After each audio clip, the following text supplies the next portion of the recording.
우리 하나님 말씀, 우리 신약서 로마서 11장 13절 말씀 보시겠습니다. 우리 하나님 말씀, 신약성경 로마서 11장 13절 말씀입니다. 잘신 줄 알고 봉독 드리겠습니다. 로마서 11장 13절 말씀입니다. 내가 이방인인 너희에게 말하노라. 내가 이방인의 사도인 만큼 내 직분을 영광스럽게 여기노니 이는 혹 내 권력을 아무쪼록 시기하게 하여 그들 중에서 얼마를 구원하려 함이라. 그들을 버리는 것이 세상의 화목이 되거든 그 받아들이는 것이 죽은 자 가운데서 살아나는 것이 아니면 무엇이리요? 제사는 처음 익은 곡식가루가 거룩한 적 떡덩이도 그러하고 뿌리가 거룩한 적 가지도 그러하니라. 16절까지 우선 봉독드렸습니다. 오늘 이제 로마서의 그 교리적인 부분 1장부터 11장에 해당하는 너무도 중요한 기독교 진리의 체계가 잘 담겨 있는 이 말씀을 이제 오늘 11장 마지막까지 이제 정리하는 시간이 되겠습니다. 우리 로마서를 500년 구속사적 전통에 의하면 로마서의 중심 주제, 로마서가 무엇을 핵심적으로 가르쳐 주느냐 하는 것을 그 칭의로 인간 구원의 논리, 구원의 복음 혹은 속죄의 복음으로 봐왔던 걸 포함하면서도 그걸 뛰어넘는 성경 전체를 아우르는 하나님 나라에 관한 언약의 관점에서 이 로마서를 볼 때라야 가장 로마서가 우리에게 가르쳐주는 궁극적 은혜의 복음, 하나님이 어떠하신 분인가를 가장 우리는 잘 알 수 있다고 하는 새로운 시각으로 지금 로마서를 살펴왔습니다. 칭의의 복음이라는 것은 불의한 우리 인생을 하나님께서 그저 의롭다 해주시는 거죠. 이건 성경의 핵심에 해당하는 너무도 놀라운 진리인 것이 사실이지만 그것으로 로마서를 보게 될 때 로마서의 포괄적 지평, 오늘 특별히 로마 11장 마지막 부분에서 이제 증거하는 만물이 주에게서 나오고 주께로 말미암고 주께로 돌아감이라 하는 그 광대한 하나님의 그 은혜의 영광, 그의 주권적 사역, 지금도 살아계셔서 우주를 통치하시고 이 세상의 모든 우리가 볼 때 부정적으로 보이는 죄악의 섭리까지도 또 그것을 통해서 하나님의 긍휼과 자비를 드러내시는 깊고 놀라운 하나님의 그 경륜, 깊도다 하나님의 지혜와 지식에 부유하며 하면서 바울이 그 크고 놀라운 하나님의 뜻을 깨닫고 찬송하고 경배하는 것으로 로마서의 이 장엄한 1장부터 11장에 이르는 교리 부분이 그렇게 종결이 됩니다. 결국은 그 놀라운 그 하나님의 지혜의 깊으심을 찬송하게 하나님 만드신다는 거죠. 우리가 이 땅의 죄악 가운데 때로는 몸부림치고 문제에 봉착해 있고 여러 가지 어려움을 겪고 이 모든 것들이 하나님의 뜻 가운데 진행이 된다는 겁니다. 그것은 결국은 하나님께서 불순종 가운데 우리를 가두어 두시면 하나님께서 긍휼을 덧입게 하려고 한다. 이 위대하고 놀라운 그 승리의 노래, 이 찬송, 이런 그 하나님의 깊으신 지혜가 인류 역사 전체를 지금 가로지르고 있고 우리의 삶을 지금 지배하고 있는 거라는 거죠.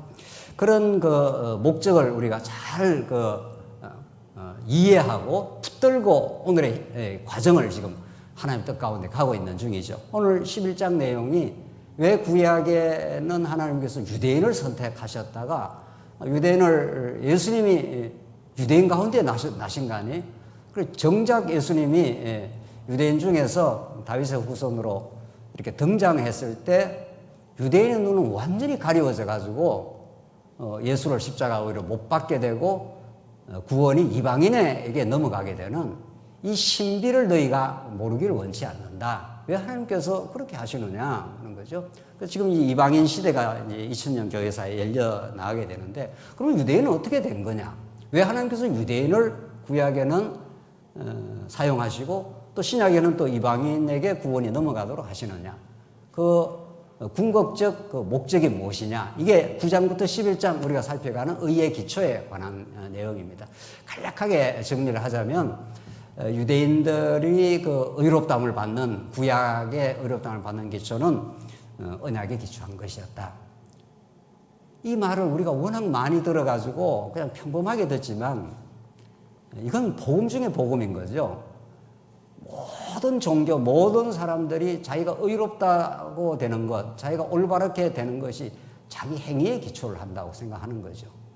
아담 타락 이후 모든 인류가, 모든 종교가 내가 열심히 노력하고 선을 쌓고 수행을 하고 공로를 세우고 이렇게 해서 우리가 의롭다함을 얻을 수 있다는 건데 그 일체 인간의 시도가 무효화시켜버리고 언약에 근거한 것이고 언약의 실체로 오신 예수 안에 있다. 이런 것입니다. 그래서 기독교는 사실은 세상 가운데 거하고 있지만 기독교 진리는 세상의 일체의 진리를 전복하는 혁명적인 진리인 거죠. 우리는 그런 하늘의 진리를 지금 듣고 있는 거죠. 이방인은 그럼 무엇에 기초하는가? 이방인은 구약에 이미 예언이 되어 있다. 이방인들은 스스로가 하나님을 찾으려고 애를 쓰거나 복음 안에 오려고 노력한 사람들이 아니라 이미 하나님께서 손을 벌리지 않은 그들에게 복음이 전달될 것이라 이렇게 예언이 되어 있다는 겁니다. 그 예언대로 성취가 되어서 이루어진 것이다. 자, 그러면 하나님께서 유대인은 다시 어떻게 될 것이냐 하는 것들이 이 9장에서 11장의 내용이고 결론부터 말한다면 온 이스라엘이 구원을 받게 된다. 이때 온 이스라엘 하는 것은 민족적 지금 혈통적 지금 저기가 팔레스타인에 있는 그런 이스라엘 국가를 말하는 건 아닌 거죠.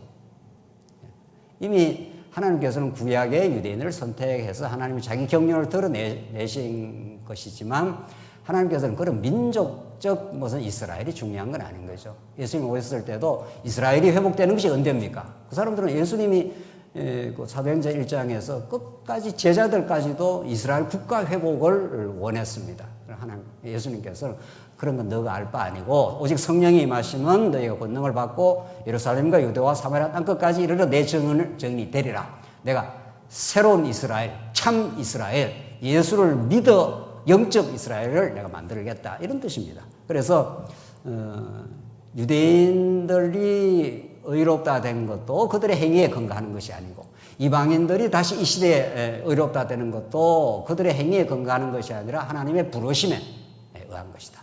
하나님의 전적인 은혜와 주권에 의한 것이다. 그 한마디를 정리하려고 그걸 가르쳐 주려고 구약에는 유대인, 신약에는 이방인, 또 이방인이 수가 끝나게 되면 다시 또 유대인 그 일부가 돌아올 수 있다는 겁니다. 그래서 결국은 로마서 아주 복잡한 논리가 9장에서 11장에 전개되는 것 같아서 신학자들이 머리가 찌끈찌끈하지만 그걸 압축하고 정리해버린다면 하나님 나라에 관한 복음, 이게 하나님께서 아담에게 주신 축복이고 그건 이루어질 것인데 그 축복과 은혜가 그 놀라운 하나님의 복이 인간의 행위에 기초한 것이 아니고 하나님의 약속에 기초한 것이고 은혜로부터 말미암은 것이라는 깨닫게 하기 위해서 하나님께서 불순종 가운데 가두어 버렸다는 겁니다. 모든 인류를 그건 예외 없이 어떤 인생도 누구도 상관없이 이런 거죠. 그랬다가 하나님께서 긍휼을 베풀어 예수 안에서 의롭다함을 받는다. 그것이 하나님 나라를 세워가는 하나님의 방법이다. 유일무이한 방법이다. 예수밖에 없다. 이런 거죠. 그래서 우리는 교회는 그 예수님께서 우리를 불러 모으시고 그분을 찬양하고 그분을 노래하고 그분의 뜻을 그분의 이름으로 기도하고 그런 거죠. 우리의 무슨 소원을 아뢰는 게 아니라 하나님께서 우리에게 허락하신 그분의 뜻을 그분의 이름으로 기도하게 되는 거죠. 하나님이 보내신 하나님의 아들 예수 그리스도 안에서 이루고자 하는 하나님 나라를 이루어 주시옵소서. 우리가 그걸 이룰 능력이 없사오니 하나님께서 우리에게 힘을 주시고 지혜를 주시고 그렇게 이뤄달라. 그걸 통해서 하나님의 영광만이 우리에게 드러나게 하시고 온누리에 퍼져나게 하시옵소서. 이게 로마 11장의 마지막 그 내용입니다. 오늘 그 결론으로 가겠는데 오늘 13절부터가 택자들은 인자에 기초한다. 네 번째 의의 기초 가운데 이 택자는 이방인이 돼도 유대인이 돼도 상관없다는 거예요. 그 민족적으로 하나님이 구원한 게 아니라는 겁니다. 13절 봅시다. 내가 이방인인 너에게 말하노라. 내가 이방인의 사도인 만큼 내 직분을 영광스럽게 여기노니. 사도 바울이 자기가 이방인의 사도 아니냐. 14절 이는 내 권력을 아무쪼록 시기하게 하여 그들 중에서 얼마를 구원하게 함이니. 나오잖아요. 내 골육이라는 게 이스라엘 민족들입니다. 사도 바울도 이스라엘 민족 중에 한 사람이니까 그게 내 골육, 아무쪼록 이때 시기라는 것은 좀 부정적 의미의 시기가 아니라고 그랬죠.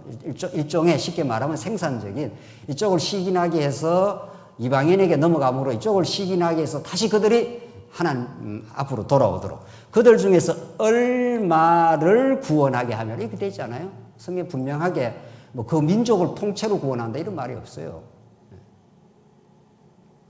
그러니까 유대인 중에서도 하나님이 택한 백성 얼마를 일부분을 이런 거죠. 여기에 대한 그릇된 해석이 이제 세대주의 신학자들이라고 해서 이들은 지금 팔레스타인 유대인들이 대단한 역사의 뭐 핵심적인 어떤 민족 그들을 중심으로 해서 역사가 움직여진다. 이래가지고 미국에는 세대주의 신학이 얼마나 많이 퍼져 있는지 모릅니다. 그래서 미국 정치 우파들은 지금도 팔레스타인, 이스라엘을 정치적으로 지지를 하는 거죠. 얼마나 그 많은 사람들을 혼돈스럽게 하는지 모릅니다. 그래서 이스라엘이 하는 건 전부 다 선이고 팔레스타인이나 그 주변 국가들은 다 악으로 보는 거죠. 전혀 그렇지 않습니다. 전혀. 이스라엘 민족이든 팔레스타인이든 예수 모르면 전부 죄인이고 예수 안에서만 의롭게 되는 거죠. 그 민족이 뭐 의로운 그렇지 않습니다. 자, 그래서 그런 것들이 이제 신학적 오류인데 우리는 그렇게 보지 않는 거죠. 성경은 이게 그들 중에서 얼마를 구원하겠다. 그들 중에 얼마가 구원받을 백성이 있을 수 있는 거죠. 하나님이 택하시면 누구라도. 자, 그래서 15절 그들을 버리는 것이 세상의 화목이 되거늘 그 받아들이는 것이 죽은 자 가운데서 살아난 것이 아니면 무엇이리요. 그들을 버리는 것이 오히려 세상의 화목이 되지 않았느냐. 근데 다시 하나님께서 또 때가 되어서 이스라엘 민족 중에서 하나님이 택한 백성이 있을 수 있는 거죠. 16절 제사하는 처음 익은 곡식가루가 거룩한 적 떡덩이도 그러하고 뿌리가 거룩한 적 가지도 그러하니라. 또한 가지 얼마가 꺾이었는데 돌감람나무인 내가, 이게 이방인입니다. 돌감람나무, 진짜 감람나무가 아니었다는 거죠. 내가 그들 중에 접붙임이 되어 참감람나무 뿌리의 진액을 함께 받는 자가 되었은저. 그러니까 참감람나무가 원래 이스라엘이죠. 근데 이스라엘이 꺾인 그 자리에 그 돌감람나무 이방인이 이제 붙었다는 겁니다. 그래서 뿌리의 진액을 받아갖고 돌감람나무인 이방인들의 구원이 이루어지는데 18절 그 가지들을 향하여 자랑하지 말라. 자랑할지라도 내가 뿌리를 보존하는 것이 아니요 뿌리가 너를 보존하는 것이냐. 이거 얼마나 재밌는 표현입니까? 이방인의 구원이 이루어져서 이방인들이 하나님을 믿고 신앙생활을 하고 뭐 이렇게 된다고 해서 자랑할 게 하나도 없다. 왜냐하면은 이방인 네 가지가 건강하게 자란다고 해서 네가 잘해서 그런 거지 알지 않았냐. 중요한 거는 돌감람나무가 되었든 참감람나무가 되었든 진액은 뿌리에서 올라온다. 이게 굉장히 중요한 그 메시지를 담고 있는 겁니다. 보이는 것이 중요하지 않다. 이런 취지죠. 보이는 것은 잠깐이요. 보이지 않는 것은 영원하다. 바울의 사상이 똑같습니다. 어디를 가도 똑같습니다. 뿌리라는 것은 보이지 않는 세계 아니에요. 하나님의 은혜, 하나님의 주권, 하나님의 역사, 능력은 우리 인간의 가시적인 눈에 보이지 않습니다. 그러나 뿌리에서 진액이 올라와서 참감람나무였던 유대인도 하나님께서 택한 백성이었을 때는 구원의 역사를 만들고 이제 그들을 시기나게 하려고 이방인인 자들을 이제 돌감람나무 이방인을 접붙여가지고 그들도 이제 생명의 구원에 이르게 하신 분이 하나님의 주권이다. 왜? 유대인 너희들도 자랑할 거 하나도 없고 그렇다고 해서 이방인 너희들이 뭐 신앙생활 잘한다고 해서 자랑할 거 있느냐 하나님 앞에서 그런 게 없다. 오직 하나님께 감사할 일이 많고 찬양할 일이 많지 자랑할 것은 없다. 왜냐하면 뿌리가 너를 보존하기 때문이다. 기독교 진리의 이 뿌리. 여러분과 저의 시선을 보이지 않는 하나님의 그 주권과 그 손길, 그 뿌리에 우리의 모든 삶의 근거와 구원의 반석과 하나님 나라의 통치의 모든 능력이 그 뿌리에 있다는 거죠. 결국 진짜 기독교는 우리를 깊이 있게 만들어가고 정말 흔들리지 않는 그 뿌리에 전맥이 되게 하고 우리로 하여금 그래서 이 세상 어떤 경우에도 뿌리에서 올라오는 그 구원의 능력, 그 하나님 나라의 참된 기쁨 그게 있는 거죠. 바울의 그 깊이와 넓이를 하나님께서 보여준 그 말씀이 그런 거죠. 19절 그러면 내 말이 가지들이 꺾인 것은 나로 접붙임을 받게 하려 함이니라 하리니 옳도다. 그들은 믿지 아니함으로 꺾이고 너는 믿음으로 섰느니라. 높은 마음을 품지 말고 도리어 두려워하라. 자, 그들은 믿지 않고 안아서 꺾이고 너는 믿음으로 섰다. 이 말도 피상적으로 알미니안 신학자들이 보면은 내가 믿어서 구원을 얻는다. 이렇게 이제 해석이 될 수 있죠. 하나는 구원의 가능성만 열어놨고 십자가로 구원의 가능성을 열어놨고 믿고 안 믿고는 내한테 달렸다. 어디 성경에서 그런 말을 한 적이 있냐고요. 믿음 자체가 하나님의 선물인데. 그러니까 이 본문도 믿지 않으면 꺾이고 믿으면 구원한다. 이 본문만 보면 그렇지만은 우리가 뿌리적 사고를 한다면 그렇지 않다는 걸 우리가 알 수 있는 거죠. 하나님께서 그들에게 믿음을 주시지 않으니 그들에게 눈을 가리워버리니까 예수님이 진리요 생명의 실체가 예수님이 나타나셔서 걸어다니시기도 하고 바다를 잠잠케도 하고 죽은 자를 적석에서 일으키기도 하고 얼마든지 하나님께서 당신이 하나님의 아들 궁극적으로 하나님의 그 신성을 막 계시하고 있는데도 점점 더 보여주면 보여줄수록 점점 바리새인들은 서기관들은 더 안 믿었습니다. 저 귀신의 힘을 빌어갖고 저렇게 귀신을 내쫓는다 이렇게 한 거죠. 그러니까 사실은 이게 객관적인 사실이 중요하긴 하지만 그 객관적인 사실을 보는 눈을 바꿔줘야 그 객관적인 사실도 보는 겁니다. 이게 뭐 성경이 객관적인 진리 아닙니까 이게? 객관적인 진리가 이렇게 명백하게 드러나 있어도 이걸 못 본다는 거죠. 보는 눈을 우리에게 열어줘야 본다는 겁니다. 여러분과 저에게 정말 성경이 자꾸 읽힌다는 거, 이렇게 말씀이 들린다는 거, 들리고 읽혀지면은 그 눈으로 세상을 보기 때문에 범사를 하나님의 은혜의 현현으로 우리가 받아들일 수 있는 거죠. 자, 그래서 이 믿는다, 안 믿는다 하는 것이 뭐 표면적으로는 그렇게 돼 있지만은 그게 아니라는 거죠. 그래서 높은 마음을 품지 말고 도리어 두려워하라. 높은 마음을 품을 게 하나도 없지 않느냐 하는 거죠. 하나님이 원가지들도 아끼지 아니하셨은즉 너희도 아끼지 아니하시리라. 그러므로 하나님의 인자하심과 준엄하심을 보라. 넘어지는 자들에게는 준엄하심이 있으니 너희가 만일 하나님의 인자하심에 머물러 있으면 그 인자가 너희에게 있으리라. 그렇지 않으면 너도 찍히는 바가 되리라. 그들도 믿지 아니하는데 머무르지 아니하면 접붙임을 받으리니 이는 그 접붙이실 능력이 뭐라고 했습니까? 하나님께 있습니다. 결국은 앞에서 쭉 바울이 설명하다 성경은 언제나 앞뒤 전체 문맥을 보면은 믿고 안 믿고 하는 주권이 하나님께 있다는 거죠. 접붙일 능력과 안 붙일 능력이 하나님께 있기 때문에 그 하나님만 바라보고 그분 안에서 우리가 평화를 얻고 그분 안에서 의롭다함을 받고 그분 안에서 하나님 나라를 우리가 누릴 수 있다. 지금 그 말을 지금 하고 있는 거죠. 그 바울의 결론은 그 하나님의 주권과 그 위대한 경륜, 그분의 언약대로 이루시는 하나님의 나라, 그걸 통해서 드러나실 하나님의 무한하신 능력과 그분의 계시 그쪽으로 이제 모든 걸 가는 거죠. 24절 내가 원 돌감나무에서 찍힘을 받고 본성을 거려서 좋은 감람나무의 접부심을 받았으니 원가진 이 사람들이야 얼마나 더 자기 감람나무의 접부심을 받겠느냐. 꺾인 유대인들도 하나님께서 또 하나님의 작정이 있다면 얼마든지 또 은혜로 부르시면은 그들 가운데 얼마를 구원 또 시킬 수가 있다는 겁니다. 민족적으로 그들을 몽땅 팔레스타인에 있는 이스라엘 민족이 돌아간다 이런 뜻은 아니라는 거예요. 그 중에 하나님께서 지금도 그 이스라엘에 예수 믿는 사람들이 생겨나고 있다는 겁니다. 일부는. 그래서 이제 결론을 가십시다. 25절부터 32절까지 보십시다. 25절로 32절. 이방인의 수가 차기까지 이스라엘을 불순종 가운데 가두어 두신다고 합니다. 25절. 형제들아 너희가 스스로 지혜 있다 하면서 이 신비를 이 복음의 신비를 이런 뜻인 거죠. 성경에서 말하는 신비는 하나님께서 감추어 가지고 못 보게 하는 게 아니라 열어서 계시해서 가르쳐 주시는 거죠. 성경에 나오는 모든 신비는 그 신비의 절정에 예수 그리스도가 있는 거죠.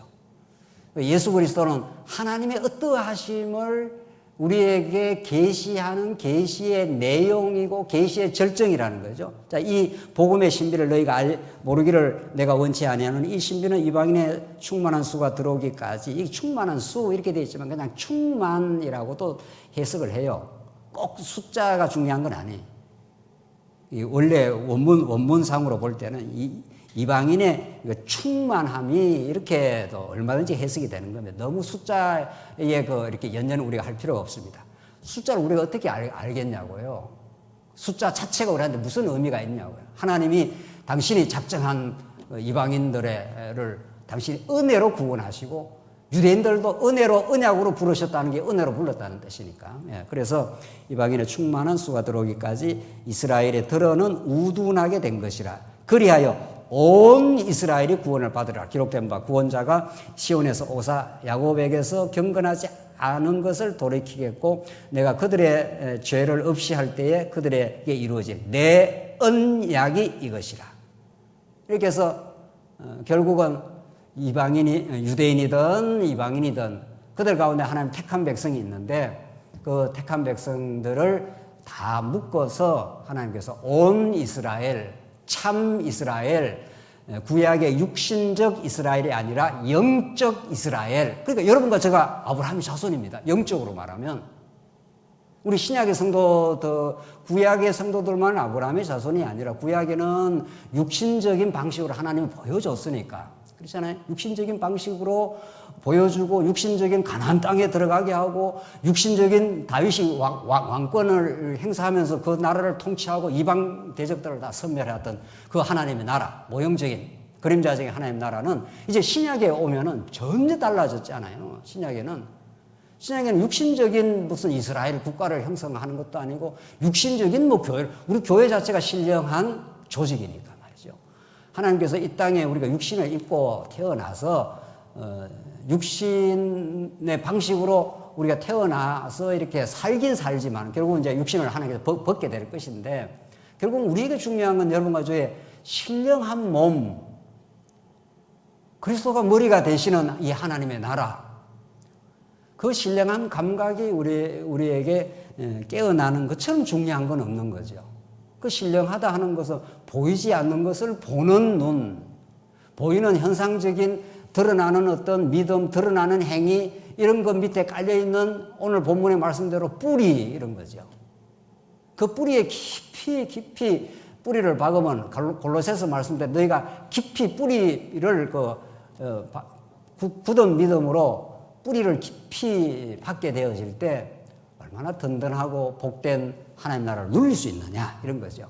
그래서 우리의 정말 시각, 우리의 시선이 드러난 어떤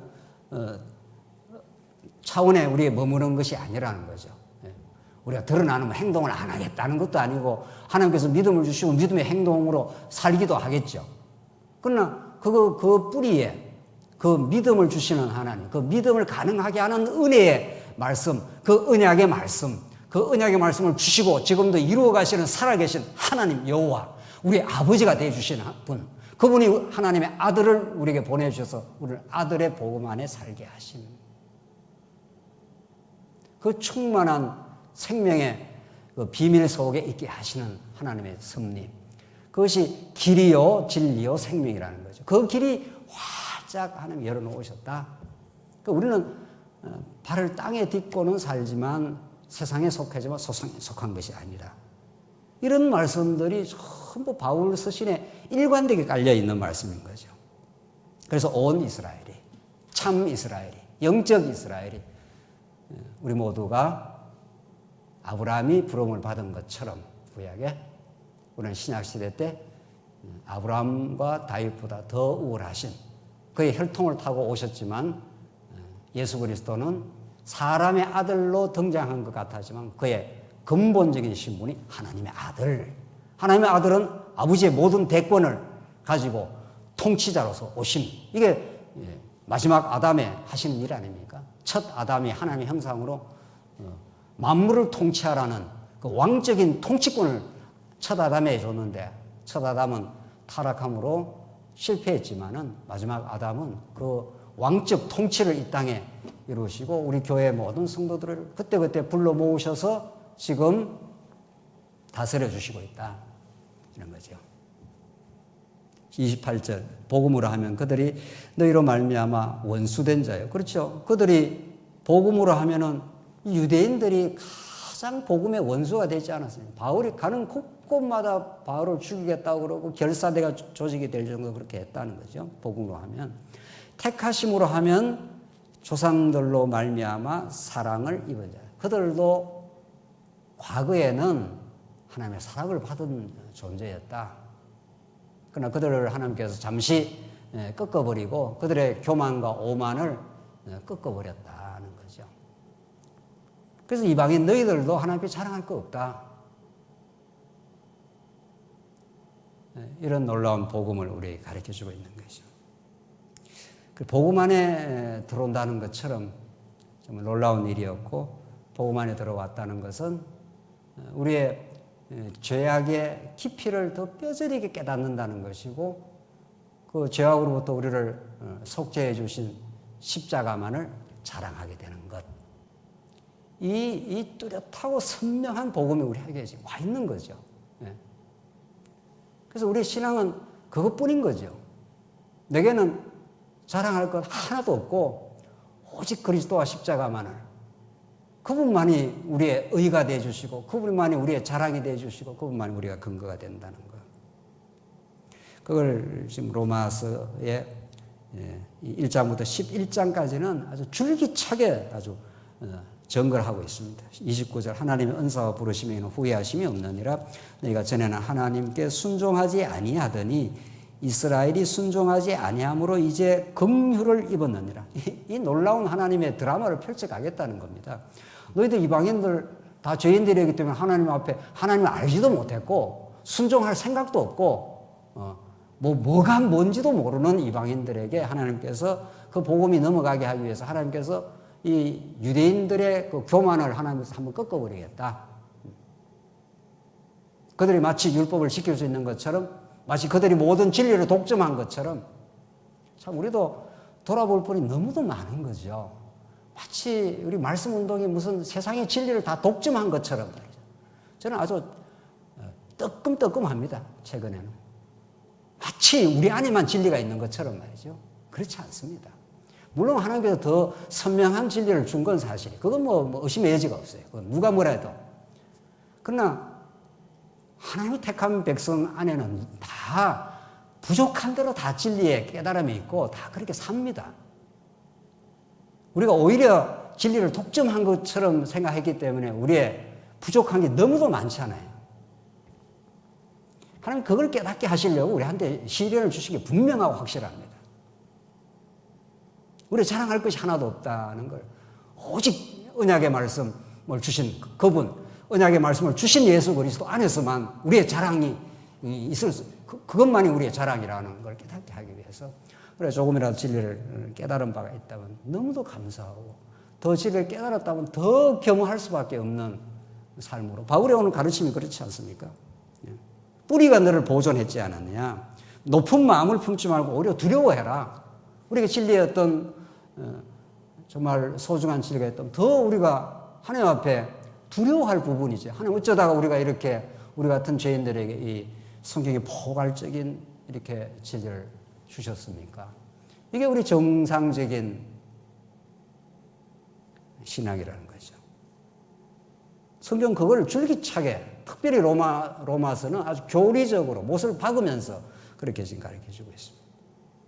이제 긍휼함을 힘입었는지라. 이와 같이 이 사람들이 순종하지, 31절 이와 같이 이 사람들이 순종하지 아니하니 이는 너희에게 베푸시는 긍휼로 이제 그들도 긍휼을 얻게 하려 하시니라. 이번 유대인들이라고 왜 또 긍휼을 못 얻겠냐 말이죠. 너희들도 높은 데 마음을 품지 마. 지금 이방인들을 경고를 하고 있는 겁니다. 바울이 아무도 하나님 앞에 목 빳빳하게 들고 쓸 자가 없다 이런 거죠. 다 하나님 앞에 다 죄인들이고 놀라운 긍휼을 덧입어서 하나님의 자녀가 영광스러운 자녀로 만들어줬고 하나님께서 그래서 그 하나님을 복음을 누리라고 한 거지 이런 거죠. 32절이 이제 오늘 로마서 결론이라는 거죠. 우리가 너무도 정말 소중하게 생각하는 로마서가 다 소중해요. 뭐 32절만 소중한가. 그러니까 1장 1절부터 지금 11장 31절까지 바울이 이 치밀한 이 원리를 가지고 끌고 온 것은 정말 바울이 정말 물론 바울이 한 건 아니죠.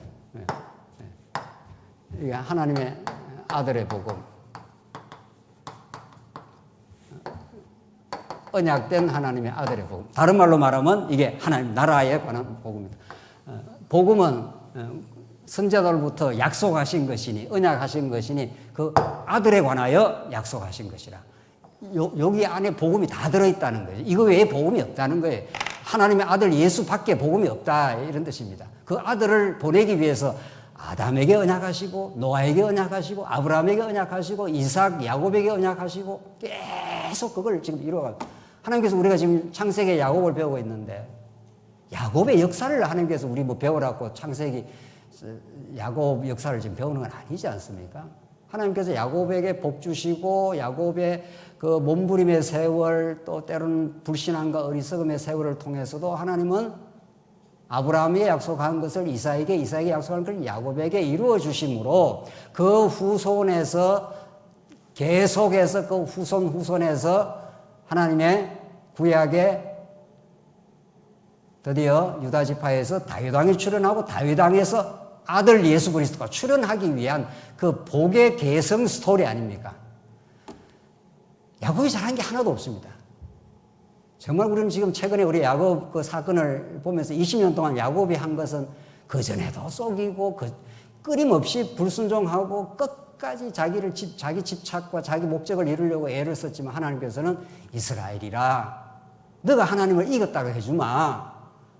이제는 하나님이 너를 다스려 주겠다 이런 뜻입니다. 정확하게 이스라엘은 아담에게 한 언약의 성취입니다.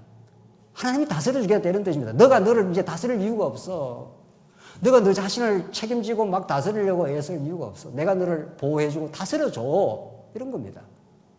이게 아들의 복음입니다. 이게 이 아들의 복음 안에 모든 게 다 들어있습니다. 여기에 생명, 안식, 기쁨, 하나님의 나라, 속죄 그 아들이 죽는 거란 말이죠. 아들이 왜 죽어야 됩니까? 예수님이 십자가에서 그 처절하게 왜 죽으셔야 되냐고요. 그게 하나님의 무한한 은혜를 하나님 나라를 이루시기 위하여 그렇게 십자가에 죽으심으로 우리에게 말할 수 없는 의가 되어 주신 겁니다. 그리고 공짜로 우리가 의를 덧입은 겁니다. 자식이 엄청 잘못해서 지금 유치장에 갇혀 있는데 아버지가 가서 싹싹 빌고 돈 지불하고 이렇게 해서 아버지가 온통 곤욕을 다 치르고 아들을 그냥 건져내는 거. 이 비유가 무슨 비유가 되겠냐고요.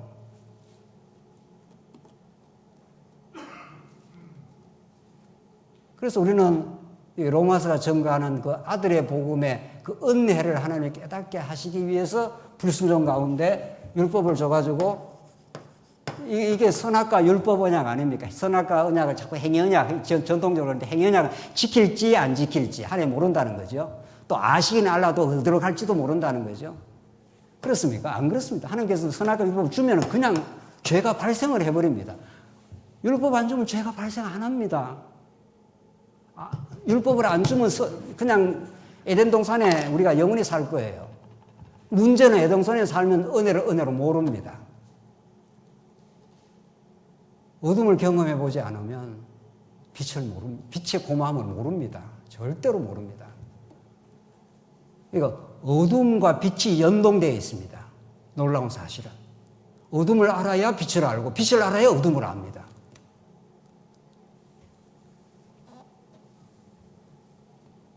아픔을 알아야 건강을 압니다. 계속 건강하면 건강이 뭔지 모릅니다. 건강 자체가 느껴지질 않습니다. 이 놀라운 거죠.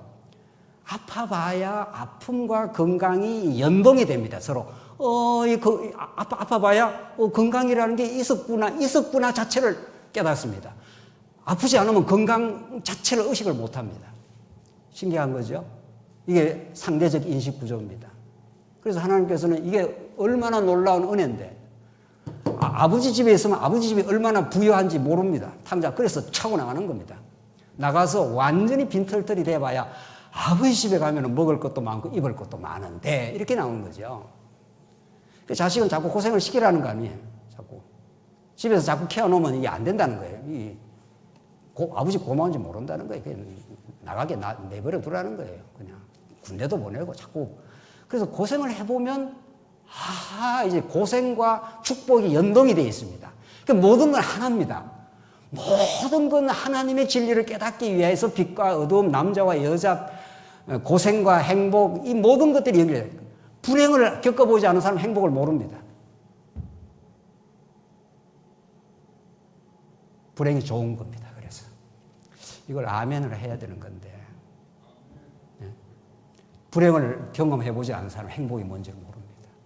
그러니까 모든 사람들이 행복을 찾는데 행복을 찾을 수도 없습니다.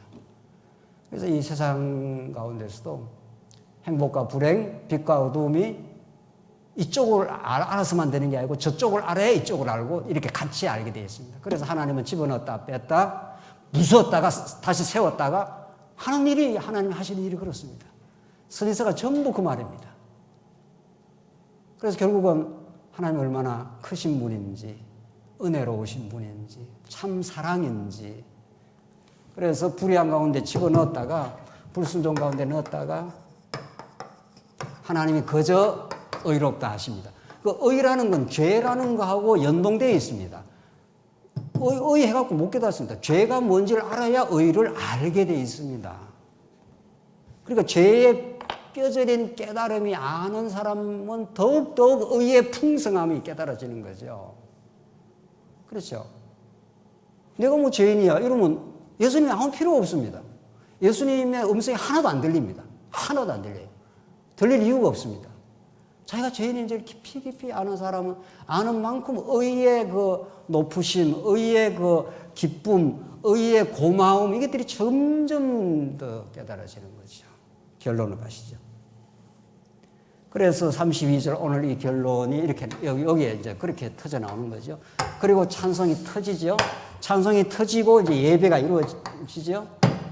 로마서가 이렇게 정밀한 진리가 될 수가 없습니다. 32절 하나님 모든 사람을 불순종하지 아니하는 가운데 가두어 두시고 모든 사람에게 어떻게 해요?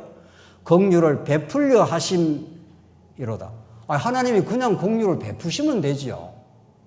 그렇지 않아요. 하나님 긍휼이 많으신 분인데 그냥 긍휼을 베풀지 왜 모든 사람을 순종하지 않은 가운데 가두어 뒀다가 그것도 긍휼을 베푸냐고요. 감옥에 집어넣었다가 풀어냈다 이런 뜻입니다. 쉽게 말해서. 자유롭게 다니면 자유가 자유인지 모르는 거죠. 감옥에 한번 들어가 봐야 으악 소리가 나는 거죠. 이야 이게 내가 자유롭게 막 다니는 게 엄청 좋은 거구나 말인 거죠. 그래서 가다 와서 스스로의 힘으로는 결코 나올 수 없게 불순종 가운데 가두어 뒀다가 하나님이 해방시킨 겁니다. 그러니까. 그래서 이스라엘 백성들을 70년 동안 가두어 뒀다가 느부갓네살을 통해서 가두어 뒀다가 전혀 생각지 못하는 변수가 나타나는데 이게 바사왕 고레스를 하나님이 세워갖고 나가 이렇게 해방령을 내린 거죠. 이스라엘에서는 너무도 감격스럽죠. 돌아와서 우리가 꿈꾸는 것 같았도다. 이런 놀라운 은혜가 있냐는 거죠. 왜 70년 갔다가 왔기 때문에 그렇습니다. 네. 사랑하는 성도님들, 우리가 이 땅에 겪는 모든 고난들, 불행들, 어려움들, 많다는 거 아닙니까? 코로나, 코로나 이제 언젠가는 끝나겠죠. 모르죠. 끝날지, 안 끝날지, 변이가 자꾸 생긴다는데 모르겠어요. 코로나 끝날 때가 되면 우리 찬양 엄청 터질 겁니다. 우리 교회 성도들 다 나왔고, 찬양합시다. 그때는 찬양하지 마라 해도 막 찬양 터지지 않겠어요? 아마 그날이 분명히 오고야 말겠죠. 네. 참 놀라운. 그래서 바울이 33절 오늘 결론입니다. 깊도다 하나님의 지혜와 지식의 풍성함이여 그의 판단은 헤아리지 못할 것이며 그의 길은 찾지 못할 것이로다. 이 지혜가 너무도 깊어서 그의 판단은 헤아리지 못한다. 우리가 청량할 수 있는 범위를 넘어서 있다. 그에게는 찾지 못할 것이다. 하나님의 그 섭리의 그 비밀과 경륜은 이제 우리에게는 확실히 드러났고 또 앞으로 하나님께 어떻게 인도해 갈지를 가늠할 수가 없도다 이런 거죠. 그래서 우리는 모든 걸 하나님께 의지하는 거죠. 모든 걸. 그래서 우리의 모든 생각을 자꾸 내려놓게 되고 모든 걸 하나님께 의지하고 하나님 잘 배우겠습니다. 어떤 일을 우리가 겪어도 하나님 배워가겠습니다. 이렇게 하는 거죠. 누가 그의 마음을 알았느냐? 누가 그의 모사가 되었느냐? 하나님 마음을 알아갖고 뭐 이렇게 한 사람 아무도 없다는 거예요. 누가 그의 참모, 모사가 되겠느냐? 하나님에게 훈수될 사람 아무도 없다. 누가 주께 먼저 드려서 갚으심을 받겠느냐? 이게 모든 이방 종교가 신에게 뭐를 바쳐갖고 얻어내는 건데 그렇지 않았다. 우리는 하나님께 베풀어 주시고 우리에게 생명과 호흡과 만물을 주시는 분이시라. 이게 성경이 가르치는 여호와 하나님입니다. 그래서 36절 결론입니다. 이는 만물이 주에게서 나오고 주로 말미암고 주께로 돌아갑니다. 그에게 영광이 세세 있을지어다. 아멘. 이렇게 끝나지 않습니까? 아멘이라는 게 무슨 말입니까? 진리로소이다. 진리입니다. 이런 겁니다. 만물이 이 천하 만물이 이 땅에 속하는 모든 행복과 불행이 이 땅에 속하는 아름다운 일과 죄악된 일까지도 하나님의 그 크신 경륜을 드러내시고 하나님의 언약 백성들의 입에서 이 깊도다 하나님의 지혜와 지식에 부유하며 하면서 이 찬양이 터져나오게 하려고 하나님께서는 그런 놀라운 일을 행하신 분이시다. 그래서 이 언약의 복음 안에 있는 우리 성도에게는 모든 것이 합력해서 선을 이루고야만 한다. 우리가 분리할 것도 없고 잘못된 것도 없다. 현상적으로 뭐가 이렇게 우리 안에서 죄악된 것도 있고 뭐 이렇게 문제도 있고 하지 않습니까? 그 모든 것들을 하나님이 지금 경륜하셔서 당신의 영광을 지금 보여주고 있다. 우리 입에서는 다시는 자랑하지 못하게 하시고 십자가의 영광만을 그리스도의 영광만을 드러나게 하시는 것이다. 그래서 그에게 만물이 주에게서 나오고 주로 말미암고 주께로 돌아갑니다. 그에게 영광이 세세 있을지어다. 아멘. 이게 종교개혁자들이 그렇게 정말 애용했던 우리 종교개혁자들, 16세기 종교개혁자들이 오직 하나님께 영광이라. 이건 정말 너무도 감격에 찬 여러분과 저의 지나온 모든 인생사에 우리 교회의 역사에 하나님께서 우리와 함께 하시고 고난을 주시기도 하고 우리에게 기쁨을 주시게 하신 그 하나님, 우리에게 불행한 일 속에서 많이 눈물도 흘리고 정말 비교당하고 비교하고 괴로워했던 그 시간들, 그 모든 것들을 하나님께서 다 묶어가지고 우리 하나님의 크고 위대한 은혜와 사랑을, 그 피 묻은 십자가의 그 죄사함을, 그가 이루시는 우리에게 하나님의 나라를, 그가 영원히 이루시고야 말 새하늘과 새 땅의 그 소망을 하나님께 우리에게 주시고 계시고 그 언약에 신실하신 하나님 살아계십니다. 그분의 은혜와 사랑을 깨닫기만 한다면 우리가 겪어왔던 모든 일들을 충분히 상쇄하고 남을 보상 정도가 아니라 그 다이아몬드를 우리가 만나고 나면 이 땅의 모든 것들이 유리조각들이었구나 말이죠. 태양빛을 발견하고 나면 이 땅의 모든 영광들, 우리가 애정을 가지고 뭐 놓기 싫어하는 모든 잡스러운 것들이 전부 촛불에 불과한 것들이었다. 태양불이 떠버렸는데 무슨 촛불이 의미가 있냐고요. 무슨 촛불 수만 개, 수억 개를 채워놓으면 태양빛에 감당이 되겠냐고요. 그 의의 태양 대신 예수 그리스도가 하나님의 아들의 복음으로 우리 함께 살아계십니다. 그분 안에 참된 기쁨이 있길 바랍니다. 기도하십시다. 자비하신 하나님 아버지, 은혜를 감사합니다. 우리가 헤아릴 수 없는 그 은혜의 복음을 이미 하나님께서 작정하시고 그리스도 안에서 이루시고 지금도 한결같이 우리가 동행해 주셔서 참으로 감사합니다. 이 복음이 우리를 새롭게 하시고 이 거칠고 황막한 광야길이지만 힘있게 걸어가게 하시옵소서. 예수 그리스도의 이름으로 기도하옵나이다. 아멘.